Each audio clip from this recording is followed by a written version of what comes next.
What's up all you hobby enthusiasts and tabletop gamers? This holiday season I was tasked to get my paint on for a miniature exchange with a buddy of mine. The agreement was that we each could spend up to $50 on a Warhammer miniature for each other. And that's it. No paint, no kit bashing, but I wanted to have a little more fun with this. So knowing that my friend plays Votann and that he cosplays as an orange wizard, drumroll please, enter Grimnir. There couldn't have been a more perfect model to convert into a croc-wearing, beer staff-wielding ginger wizard. Grimnir's pose is nearly the same as my reference photo and will only need minor kit bashing on his staff. The only extra option this kit comes with is a head with long braids, which is awesome. But instead, I stuck with the mysterious hooded head seen on the box art.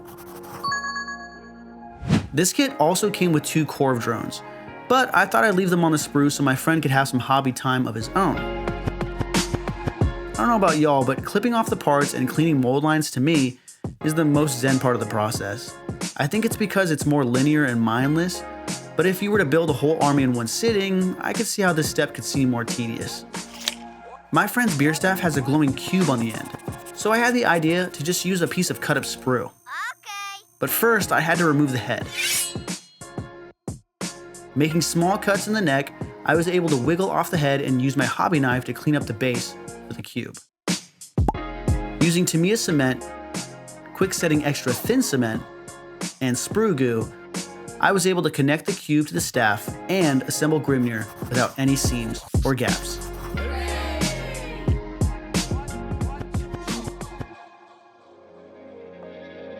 Now to basing. I wanted a lot of contrast between the base and the miniature, so I decided on a simple moon rock type base.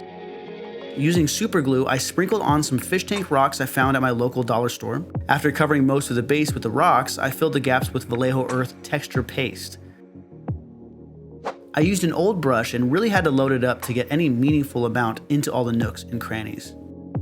This stuff doesn't dry the fastest, so I let it set overnight. That way, I didn't have any soft pockets when I primed the Mini. I don't have an airbrush yet, but this Rust-Oleum primer I've been using since I started my hobbying journey has yet to let me down. I think I didn't shake up the rattle can enough though, or it was too cold outside, because as you can see, the primer coat looks like I was spitting the paint onto the Mini.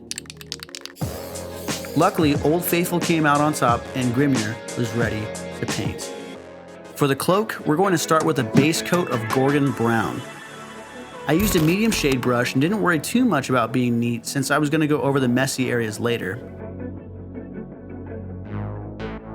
I recently shifted completely over from Citadel paints to Vallejo game color paints, and I couldn't be more happy. The colors are vibrant and flow very nicely. I did notice a bubble here and there, but not enough to ruin anything. Using a more detailed brush, I used a 50-50 blend of Gorgon Brown and Orange Fire. Coming off of a wet palette and painting over a black primer means I have to do 2 or 3 layers depending on the color, but this gave me more control over saturation for blending and gradients.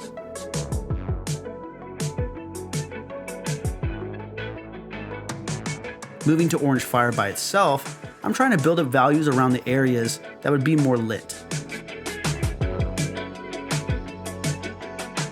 And as I continue with Gold Yellow, I'm adding smaller highlights to those same light affected areas to create more of a contrast between the lower or covered areas of the cloak.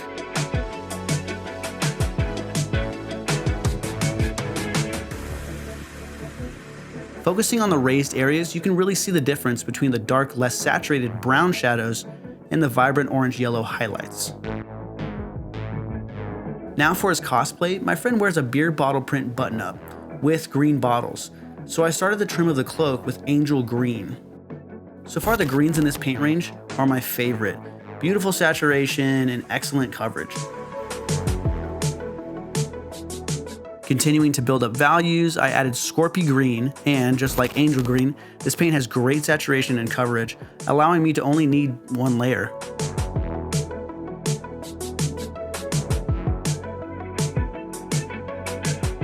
Finishing off the trim, I used Bile Green for my brightest highlights.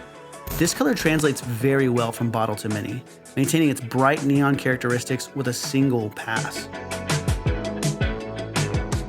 I procrastinated with this build and had to take the quicker road with a few steps. I decided to skip trying to paint non-metallic metal to save some time, so I went for Retributor Armor. I've heard that Citadel's metallic paints don't have the best coverage, but in my little experience, I've only ever had to use one coat to get my desired effect. For the highlights, I went with Stormhost Silver. I didn't want the armor to look too clean, so I used this sparingly, only hitting a couple of the edges. Then, to bring down the harsh brightness of the metallics, I did a wash of Agrax Earthshade. This will also pool in the recesses, pulling out all the unique details in Grimnir's power pack and the staff head. I used an old brush for this, since the paint easily can get into the ferrules of the paintbrush. Moving on to the Crow's Head totem, I chose to use Midnight Purple, since my friend's favorite team are the Baltimore Ravens.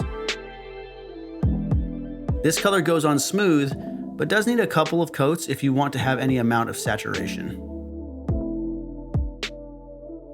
For the highlights, I went with Hexed Lichen, which also needs a couple of passes if you want it to show up. I didn't want too much contrast for the head, so these two colors were enough for me. Now for the glowing parts of the power pack and staff, I used Dead White and the side of my brush to hit the raised areas.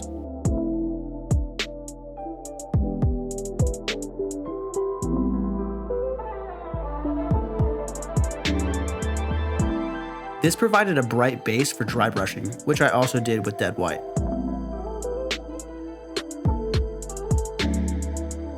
For a little bit of color and reflections, I dry brushed Electric Blue over the power nodes, symbols, staff heads, and any close by area the light might bleed onto.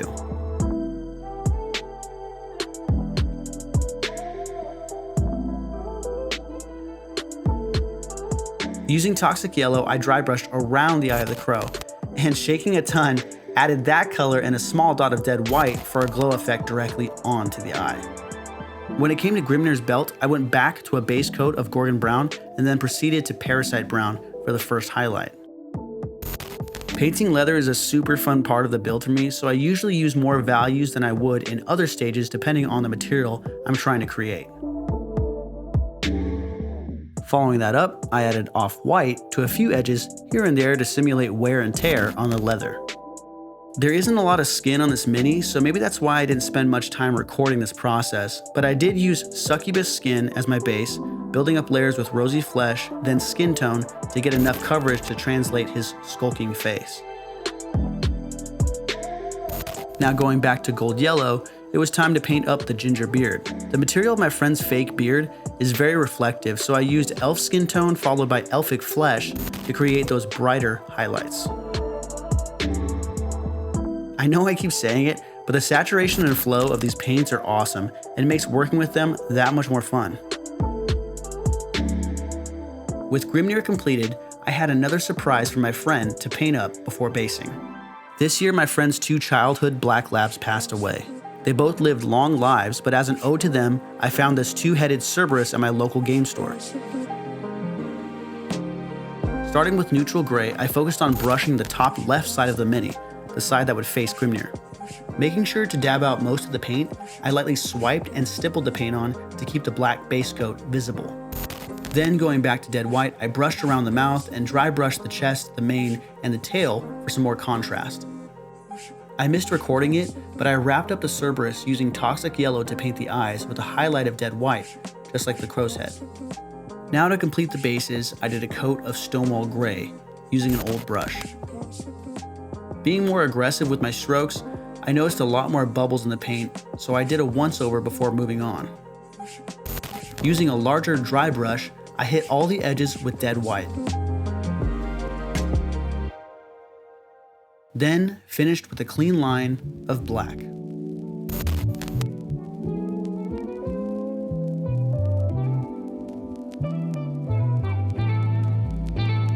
Completing this model and on time was a relief, but more so I had a blast trying a new way of painting with a completely new paint range. Well, new for me. Hopefully I can see this model on the tabletop leading a bunch of short kings soon.